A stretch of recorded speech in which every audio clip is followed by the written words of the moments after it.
In a time when humans and angels walked the earth together, the line between the divine and the mortal was blurred. Enoch, a righteous man chosen by God, was about to uncover secrets that would alter the course of history forever. One night, Enoch had a dream that would haunt him forever. He saw the Watchers, a group of angels who were originally meant to watch over and protect humanity, ensuring that people followed the divine will and maintaining order on earth, led by Shemhaza, descending from the heavens onto Mount Hermon. These angels were captivated by the beauty of human women and swore an oath to take them as wives, despite knowing it was forbidden. From these unions, giants with immense strength and appetites, known as Nephilim, were born, wreaking havoc on the earth with their insatiable appetites and violent ways. The Watchers shared hidden knowledge with humans, teaching them various skills and arts that were not meant to be known by humankind. This included magic, weaponry, cosmetics, astrology, and other forms of wisdom that led to moral and societal decay. Their actions, combined with the teachings they provided, led to widespread corruption and sin among humans. The once pure world became a place of violence, greed, and immorality. God, witnessing the destruction caused by the Watchers and their offspring, decided to act. He called upon Enoch, a man of unwavering faith, to deliver a message to the Watchers. Enoch was to warn them of their impending doom and the consequences of their actions. With a heavy heart, Enoch journeyed to the Watchers and relayed God's message, foretelling their fate of eternal damnation and the coming of a great flood to cleanse the earth of their sins. During his mission, Enoch was granted visions of the heavens and the underworld. He saw the glory of God's throne and the punishment awaiting the fallen angels and the wicked. Enoch's journey through these realms revealed the intricate workings of the universe, the celestial bodies, and the divine order that governed all creation. With the Watchers' fate sealed, God sent the archangels Michael, Gabriel, Raphael, and Uriel to execute his judgment. Michael, the leader of the archangels, was responsible for delivering God's message of judgment. He led the charge against the Watchers, binding them and casting them into the abyss as part of their punishment. As the messenger of God, Gabriel was tasked with delivering warnings and prophecy. He was also involved in ensuring that the Nephilim were destroyed as part of the cleansing of the earth. Raphael, often associated with healing and protection, was responsible for binding the Watchers. He played a key role in the imprisonment of the fallen angels, ensuring they faced their eternal punishment. Uriel, the angel of wisdom and enlightenment, was tasked with overseeing the punishment of the Watchers and the Nephilim. He brought light to their dark deeds and helped carry out the divine judgment. The Watchers were bound and cast into a fiery abyss, while their offspring, the Nephilim, were destroyed by the great flood that God had foretold. Humanity was given a chance to start anew, cleansed of the sins that had once plagued the earth. Enoch, having fulfilled his divine mission, was taken up to heaven, spared from the mortal fate of humankind. His teachings and prophecy would be remembered and revered by future generations, a testament to his faith and the divine wisdom he had been granted. And so, the story of Enoch serves as a powerful reminder of the consequences of defying divine law and the eternal struggle between good and evil.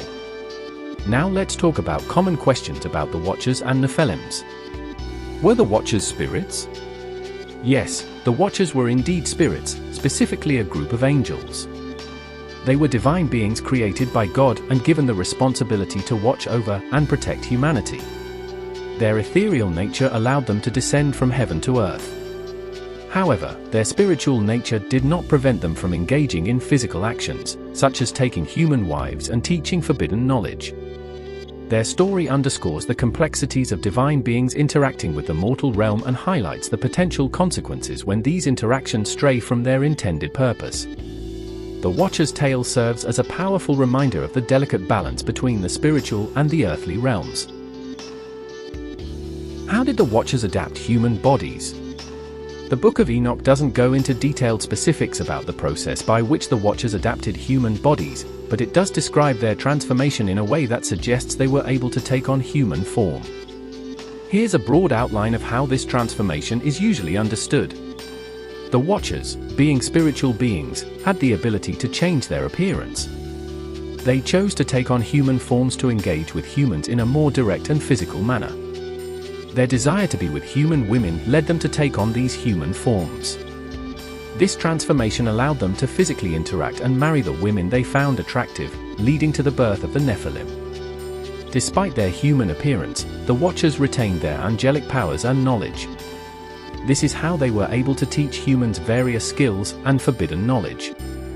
The narrative implies that their ability to adapt human forms was part of their divine nature, allowing them to move between the spiritual and physical realms. Their story serves as a cautionary tale about the consequences of angels engaging in human affairs outside of their divine mandate. Was Enoch around during the Great Flood? No, Enoch was not around during the Great Flood. Enoch lived generations before the flood occurred. According to the book of Genesis, Enoch was the great-grandfather of Noah. He was known for his deep righteousness and his close walk with God. Enoch's time on earth ended when God took him away, sparing him from death. Genesis 5 verse 24 says, "Enoch walked with God, then he was no more because God took him away." This divine departure happened long before the days of Noah and the flood that wiped out the corruption of that time. So, while Enoch and Noah are connected through their lineage and shared dedication to God, they lived in different eras.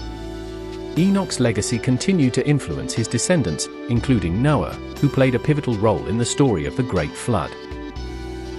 Was Noah around during the era of the Nephilims? Yes, Noah lived during the era of the Nephilim. According to the book of Genesis and the book of Enoch, the Nephilim were present on earth in the time leading up to the Great Flood. Noah was a righteous man chosen by God to build an ark and preserve life through the impending flood. In this narrative, the corruption and violence brought about by the Nephilim and the Watchers' influence were part of the reason God decided to cleanse the earth with the flood. Noah's story is intertwined with the events involving the Nephilim, as he and his family were chosen to survive and repopulate the earth after the floodwaters receded. So, Noah's era was one marked by both incredible wickedness and a divine plan for renewal. It's an era of stark contrasts, with Noah's righteousness standing out against the widespread corruption. Were there Nephilims in Africa? The Book of Enoch and other ancient texts don't provide specific geographical details about where the Nephilim lived, including mentions of them being in Africa. These texts primarily focus on the regions and cultures familiar to their authors, mainly around the Near East. However, considering the legendary spread of the Nephilim and their immense impact on humanity, it's possible to imagine they could have had a presence in various regions, including Africa.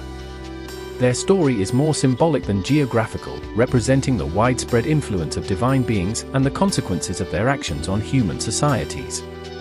The Nephilim's tale is a fascinating part of ancient lore, blending mythology, religion, and moral lessons about the dangers of forbidden knowledge and power.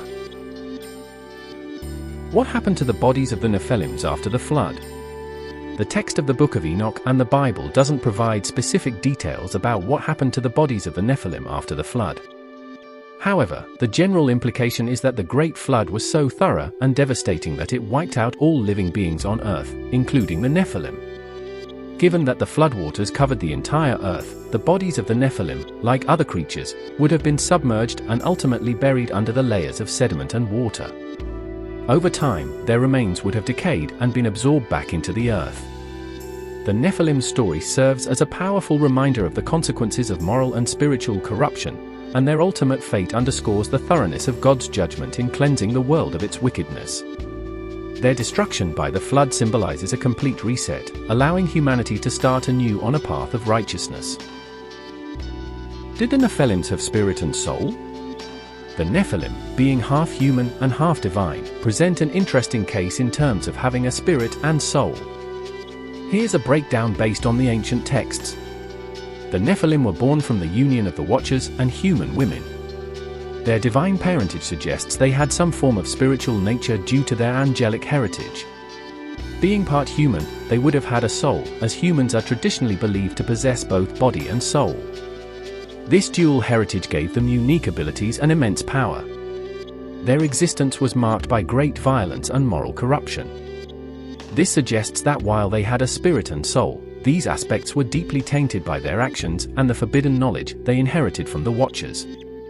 The Nephilim story serves as a powerful reminder of the complexities of mixing divine and human elements and the potential consequences of such unions. Their spiritual nature and souls were inherently tied to their tragic fate and the divine judgment that followed. What a fascinating journey we've been on, exploring the ancient tales of the Book of Enoch and the enigmatic figures of the Watchers and Nephilim. From their forbidden descent to earth, to their catastrophic influence on humanity, and the divine judgment that reshaped the world, these stories brim with moral lessons and timeless intrigue. While Enoch's righteous path and the tragic fall of the Watchers paint a vivid picture of the battle between good and evil, the legacy of these narratives continues to inspire and caution us. Whether in ancient texts or modern reflections, the themes of divine order, the consequences of defiance, and the ultimate quest for righteousness remain ever relevant. And so our tale concludes, a tapestry of ancient rhymes. In legend's lore, wisdom lies, echoing through the sands of time.